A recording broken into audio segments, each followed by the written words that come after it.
Outrage sparked globally as mourners take selfies with Pope Francis' dead body. Let's get into the story. So you likely heard the news this past week. Pope Francis passed away on Easter Monday. He was 88. Yes, a major global event. Absolutely. And since then, well, there's been this huge 3-day public viewing at St. Peter's Basilica. Started Wednesday.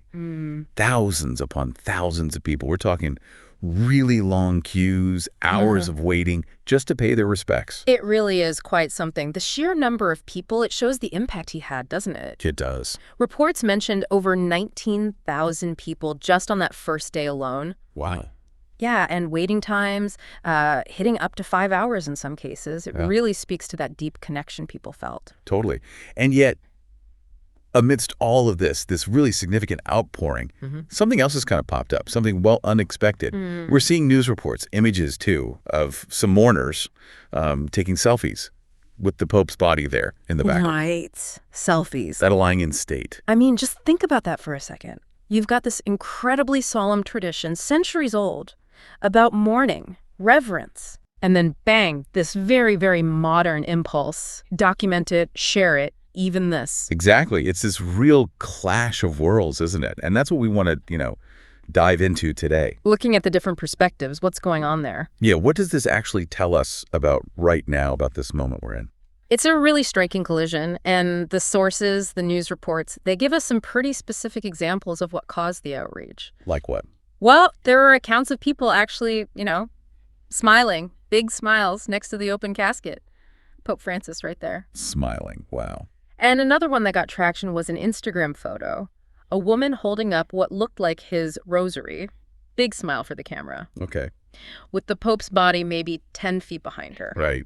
And you can almost feel the reaction brewing, can't you, from the people who waited patiently for hours, like you said, 5 hours sometimes. Exactly. People who went there specifically to pay respects in a way they felt was right, was solemn.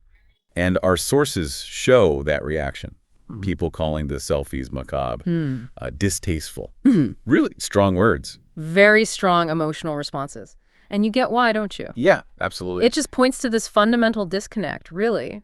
What people expect from an event like this.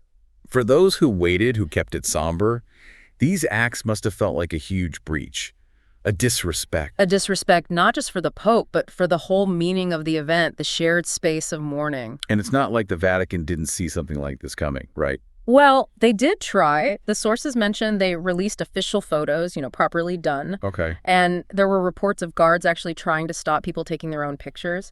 And even public announcements asking for respectful behavior. Asking people to put away phones, selfie sticks. Exactly. But what's really telling is how much those requests seem to have been ignored. Yeah. The reports are pretty clear. Despite the requests, despite the guards, lots of phones out, screens everywhere. Even selfie sticks being used. So a real disconnect between what the officials wanted and what was actually happening. Definitely. A clear gap. There was one account that really stuck with me. A woman visiting with her husband, and they deliberately kept their phones away. They wanted to be present, show respect. Right. And she just expressed this real disappointment. Called it disrespectful behavior.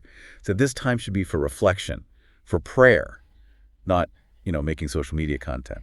That hits the nail on the head, doesn't it? It really does. The whole point of the viewing, that quiet space for reflection, was being disrupted for some people. Yeah. By this need to capture and share the moment. And like we said, with those crowds, the actual time in front of the casket was short for many. Fleeting, exactly. So to have that brief, solemn moment potentially spoiled by someone posing nearby, you can imagine the frustration. Absolutely. And it's important, I think, to kind of zoom out a bit, too. Remember the bigger picture here. Pope Francis is passing. Yes. The end of a significant papacy. 12 years. Really marked by that focus on the poor, on inclusion, progressive views on many things. Though, as the reports also note, he certainly faced criticism, too, especially from more conservative voices within the church. True. Important context. And we saw major figures paying respects. Italy's Prime Minister Giorgia Meloni was there, praising his courage, his directness. Right. And the funeral's coming up Saturday. Huge international event. Loads of world leaders expected. The Prince of Wales, former President Trump, Macron, Zelensky, the list goes on. And even his burial choice is interesting, isn't it? St. Mary Major, not the traditional spot. breaking with tradition there, too. Reflecting his own wishes, apparently. And then, of course, there's the whole upcoming conclave, choosing the next pope. So it's a massive moment. Historically, religiously, just huge. Exactly. And it's against this backdrop, this weight of significance that you get. The selfies. Which brings us back to that core tension, tradition versus the now, solemnity versus social media. It really crystallizes it. What does this incident tell us about our culture? Our relationship with death, maybe? With public figures, how we mark big moments? It raises some big questions, for sure. It really does. Like, in these moments, these collective moments, what are we actually prioritizing? Is it the inner experience, the grief, the respect? Or is it maybe partly performing that experience for others online?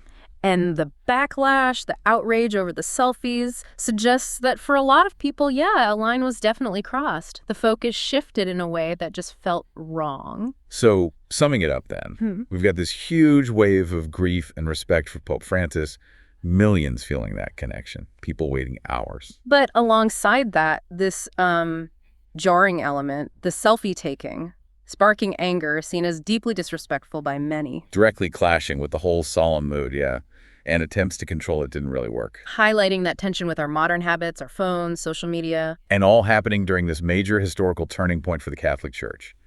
End of an era, started the search for the next one. And for you, the listener, tuning in to understand things better, this story, it seems simple on the surface, but it's actually a fascinating lens. A lens on what? On how we're changing, maybe, how we grieve now, how we connect with big events, how we document our lives in this digital age. Yeah.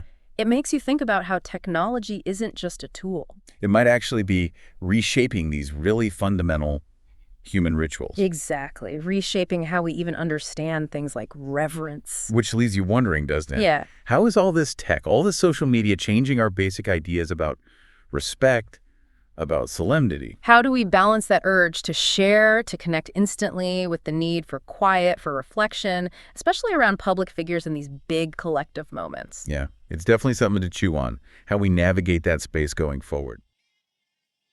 Why are they taking selfies with a dead body? That too with a smile. Comment your thoughts on this story. Thanks.